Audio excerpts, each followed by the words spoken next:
అందరికీ నమస్కారం అండి. ఈరోజు ఆంధ్రప్రదేశ్ రాష్ట్ర గీతమైన మా తెలుగు తల్లికి మల్లెపూదండ గీత రచయిత అయినటువంటి శంకరంబాడి సుందరాచారి గారి గురించి వీడియో చేయబోతున్నాను. ఈయన తెలుగు కవి, రచయిత. శంకరంబాడి సుందరాచారి గారు 1914 సంవత్సరం ఆగస్టు 10వ తేదీన ఆంధ్రప్రదేశ్ రాష్ట్రం చిత్తూరు జిల్లా తిరుపతిలో జన్మించారు.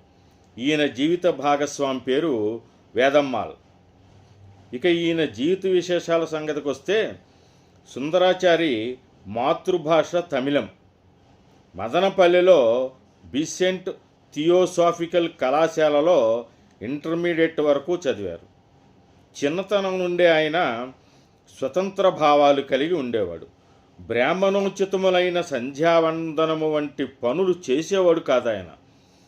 తండ్రి ఒకసారి మందలిస్తే జంజాన్ని తెంపి అవతల పాడవేశాడు. తండ్రి మళ్ళీ మందలించి కోపగిస్తే పంతానికి పోయి ఇంటి నుండి బయటికి వెళ్ళిపోయాడు. మరి బయటికి వెళ్ళిన తర్వాత మరి ఎలా బతకాలి? అంచేత భోజనం కోసం ఎన్నో పనులు చేశాడు. తిరుపతిలో హోటల్లో సర్వర్గా పనిచేశాడు. రైల్వే స్టేషన్లో కూలీగా పనిచేశాడు. ఆంధ్రపత్రికలో ప్రూఫ్ రీడర్గా, ఉపాధ్యాయుడిగా, పాఠశాల పర్యవేక్షకుడిగా ఎన్నో వైవిధ్యభరితమైన పనులు చేశాడు ఆయన. అమిత ఆత్మవిశ్వాసం ఆయనకు. ఓసారి ఏదైనా పని వెతుక్కుందామని మద్రాసు వెళ్ళాడు. ఆంధ్రపత్రిక ఆఫీసుకు వెళ్ళి పని కావాలని అడిగాడు.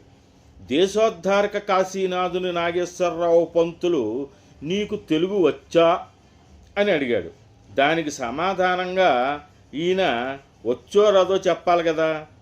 మళ్ళీ మీకు తెలుగు రాదా అని అడిగాడు.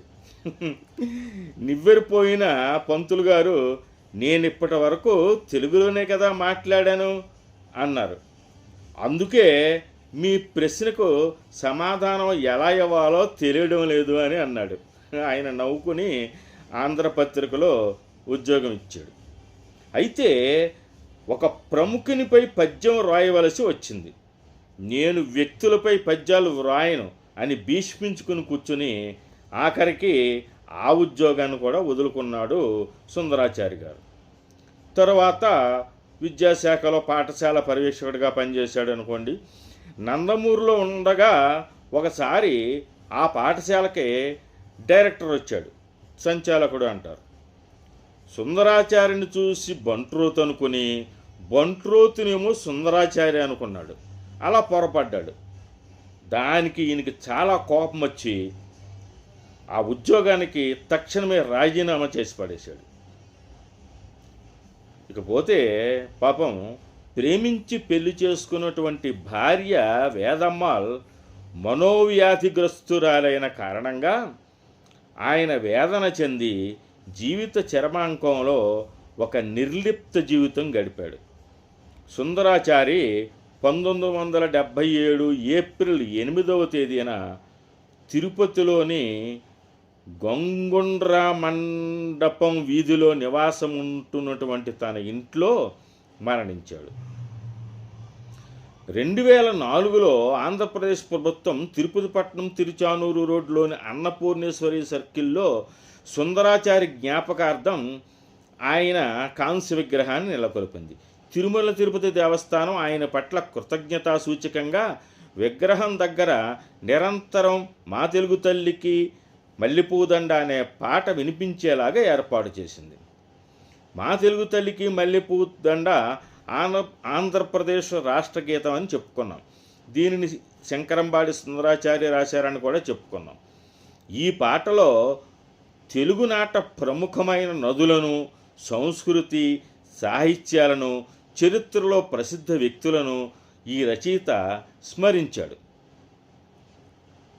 మా తెలుగు తల్లికి మల్లెపూదండ, మా కన్న తల్లికి మంగళారతులు. మరి ఈయన ఇంత బాగా రాసినప్పటికీ కూడా శ్రీమతి టంగుటూరి సూర్యకుమారి గారు గ్రామ్ఫోన్ రికార్డింగ్ కోసం పాడిన తర్వాత మాత్రమే ఆ పాటకు మంచి ప్రాచుర్యం లభించింది. ఈ గీతం గురించి, ఆయన ఇతర రచనా వ్యాసంగాల గురించి మరొక వీడియోలో విపులంగా తెలుసుకుందాం.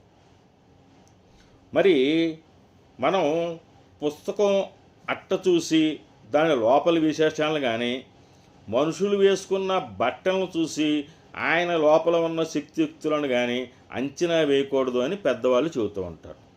సుందరాచారి గారు మరి సద్బ్రాహ్మణుడైనప్పటికీ కూడా ఈ అంటరానితనం అని, లేదా వాళ్ళని ముట్టుకోకూడదు వీళ్ళని ముట్టుకోకూడదని, లేదా జంధ్యం వేసుకునే ఉండాలి, సంధ్యవార్చాలి, ఇటువంటి ఏమీ పట్టించుకునేవాడు కాదు. చాలా నిరాడంబరమైన జీవితం గడిపాడు. అందుకనే స్కూలుకు వచ్చినటువంటి డైరెక్టరు మరి బంట్రోత్ ఏమో వైట్ అండ్ వైట్లో చక్కగా కనిపించాడు. ఈయనేమో ఆ పంచికట్లో ఏదో మామూలుగా ఒక నార్మల్ వ్యక్తిలాగా, సాధారణ వ్యక్తిలా కనిపించేటప్పటికి ఆయన్నేమో బంట్రోత్ అనుకుని బంట్రోత్నేమో ఉపాధ్యాయుడు అనుకున్నారు. దెబ్బ కోపం వచ్చి ఉద్యోగం వదిలేశాడు. అంటే అంత ఆత్మగౌరవంతో ఆయన జీవించాడు. మరి ఇటువంటి వ్యక్తి గురించి మనం తెలుసుకోవాలి కదా. ఆయన అలా పైకి కనిపించిన ఎంత అద్భుతమైన గీతం రాశాడు. మా తెలుగు తల్లికి మల్లెపూదండ ఈ రోజుకి ప్రతి పాఠశాలలో కూడా అది పాడుకోవలసినటువంటి గీతం. మన రాష్ట్రంలో ఏ కార్యక్రమం జరిగినా పాడుకోవలసినటువంటి గీతం. అంచేత ఆయన రచనా వ్యాసంగాన్ని గురించి, ఆ పాట పూర్తిగా మనం దాని గురించి కూడా బాగా తెలుసుకుని ఏమేమి రాశాడు ఏంటి అని, ఇంకా ఏమేమి రచనలు చేశాడో దాని గురించి కూడా వచ్చే వీడియోలో విపులంగా తెలుసుకుందాం. అందరికీ నమస్కారం.